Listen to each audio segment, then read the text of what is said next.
Should Lincoln landlords be worried about potential new EPC rental regulations? Everyone should be doing their bit to help reduce the UK's carbon footprint on the globe, yet the question is that burden being put too much on the shoulders of Lincoln landlords with potential bills of over £7,600 in the next 4 years? The background: the UK has obligated itself to a legally binding target to be carbon neutral by 2050. One of the biggest producers of greenhouse gases is residential homes. To hit the carbon neutral target, as 1/5 of the UK's carbon output comes from residential property, every UK home will need to achieve a minimum grade of C on their Energy Performance Certificate, EPC, by 2035. Each EPC has a rating between A and G, A being the best energy rating and G the worst, like an energy rating on a fridge or washing machine.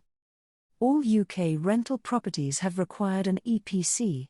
Yet, from April 2020, the Minimum Energy Efficiency Standards, MEES, regulations have required all private rental properties, including rental renewals, to have a minimum EPC rating of E or above. Yet new legislation being discussed by the government's Climate Change Committee has suggested that landlords should play their part and increase the energy efficiency of their private rented homes. Sounds fair until you dive into the details. The government is mooting the idea that all new tenancies, i.e. when a new tenant moves in private rented properties should be at an EPC rating of C or above by 2025, and all existing tenancies by 2028. The issue is 66.5% of all private rented properties in Lincoln have an EPC rating of D or below. The problem is some Lincoln landlords will find it very expensive, nay impossible, to improve the energy efficiency of their Lincoln rented properties, especially those Lincoln landlords who hold older housing stock such as terraced properties built in the 1800s. These Victorian terraced houses never perform well on EPC ratings as they have solid walls. Now, of course, you can improve the EPC rating of a terraced house by improving roof insulation, boiler replacement, solar heating, and high-grade UPVC windows.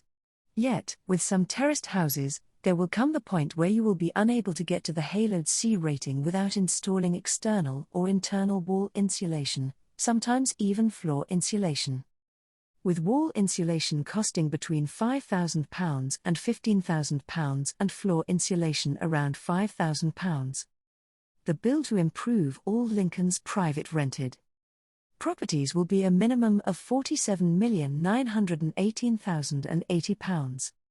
But before I talk about what the options are for Lincoln landlords, here's the weird part of EPCs. An EPC rating is calculated on the cost of running a property and not the carbon output or energy efficiency, despite its name. My advice to Lincoln landlords, although it's correct to create a future strategy, all I can say at this point is more haste, less speed. These rule changes are only a discussion paper, and it remains open for consultation by any member of the British public until 30th of December 2021. That means the government's strategies and tactics may change. Given that 57% of private rented properties are below a C EPC grade, it is hard to believe the government could achieve this without making big cash grants available. For example, there is presently a cap of £3,500 for energy improvements that Lincoln landlords have to spend to get it to the existing EPC E target grade on private rented homes, i.e. if you have a privately rented home at an F or G EPC rating, you only need to spend a maximum of £3,500 as a landlord on improving your EPC rating and still being legal, even if those £3,500 don't get you to the current E rating minimum. So, if the current rules allow an exemption to the EPC renting rules, if a Lincoln landlord can't improve their Lincoln property enough, conceivably, could this be extended? So, what are Lincoln landlords' options? One thing you could do is put your head in the sand and hope it all goes away.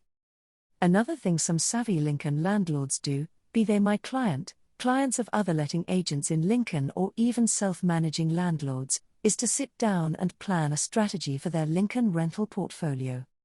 Print off all the EPCs of their rental portfolio, look at the recommendations, then discuss a plan to ensure they are covered whatever the government decides to make the new EPC rules.